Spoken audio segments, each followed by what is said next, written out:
Панель управления вашего аппарата содержит два элемента. Рели управления подачи воздуха справа и рычаг для выбора направления потока воздуха слева.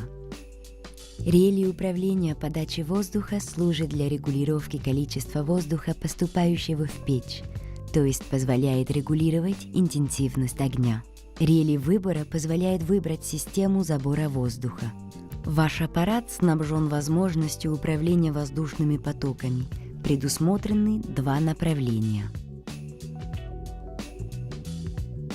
Первый поток снабжает огонь снизу, второй поток снабжает огонь сверху с помощью подогретого воздуха.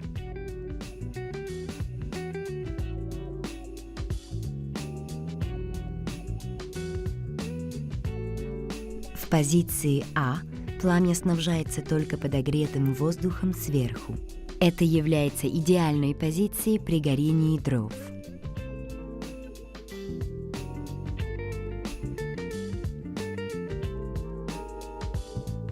В позиции В огонь будет снабжаться воздухом только снизу. Данная позиция подходит для горения угля.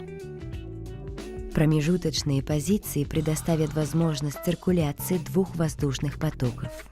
Данные настройки являются полезными для облегчения разжигания или для моментального оживления огня после перезагрузки.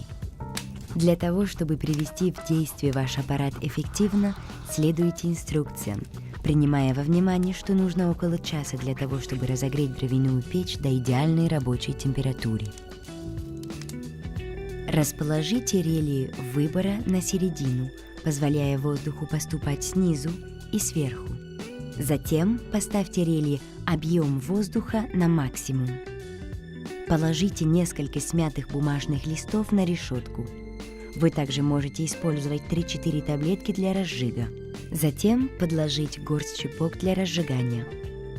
Разожгите бумагу или таблетки для разжига.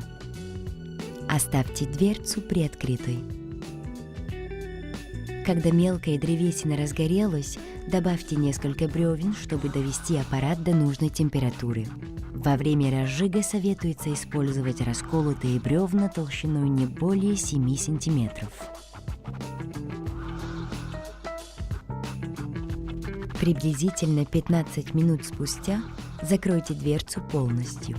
Затем направьте рели на позицию 3/4 вверх до образования слоя из углей в несколько сантиметров. Когда углевой слой образовался, переставьте рели вверх на позицию А. Теперь можно положить бревна нормального размера. Дверца всегда должна открываться осторожно во избежание образования дыма в помещении. Далее вы можете отрегулировать разжигание огня в зависимости от желаемой температуры, поворачивая рели вручную или же с помощью дистанционного управления. При каждой загрузке ставьте рели на максимальную позицию в течение 10 минут. Затем вы можете отрегулировать интенсивность огня в зависимости от желаемой температуры.